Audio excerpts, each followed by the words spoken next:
గత కొద్ది రోజులుగా సోషల్ మీడియాలో హాట్ టాపిక్ గా మారిన నిధి అగర్వాల్ డ్రెస్ కాంట్రవర్సీ గురించి మరిన్ని సంచలన విషయాలు ఇప్పుడు బయటకు వచ్చాయి.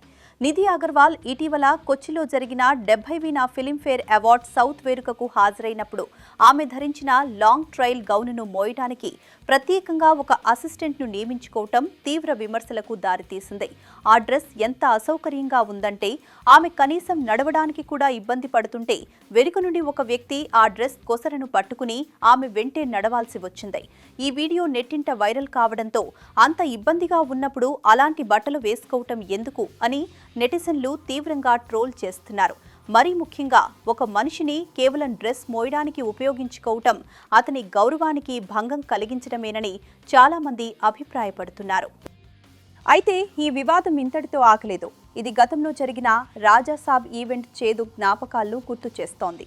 డిసెంబర్ 2025లో హైదరాబాద్లోని లూలు మాల్లో జరిగిన రాజాసాబ్ సాంగ్ లాంచ్ సమయంలో నిధి అగర్వాల్ ఒక అన్కంఫర్టబుల్ డ్రెస్ ధరించడం, అదే సమయంలో అభిమానులు ఆమెను చుట్టుముట్టడం పెద్ద గందరగోళానికి గురవుతోంది. నటుడు శివాజీ స్పందిస్తూ హీరోయిన్లు పద్ధతిగా చీరలు కట్టుకోవాలని, అలాంటి బట్టలు వేసుకోవటం వల్లే ఇలాంటి ఇబ్బందులు వస్తాయని వ్యాఖ్యానించడం పెద్ద దుమారాన్నే రేపింది. దానికి నిధి అగర్వాల్ కూడా గట్టిగానే బదులిస్తూ బాధిత వ్యక్తులను తప్పుబట్టడం ఒక రకమైన మ్యానిపులేషన్ అని కౌంటర్ ఇచ్చింది.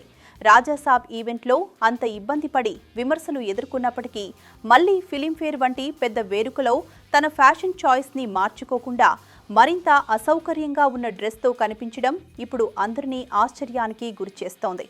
ఒకవైపు ఆమె కాన్ఫిడెన్స్ను మెచ్చుకుంటుప్పటికీ ఫ్యాషన్ కోసం సౌకర్యాన్ని మరియు ఇతరుల గౌరవాన్ని పక్కన పెట్టడం ఎంతవరకు సమంజసం అనే చర్చ నడుస్తోంది.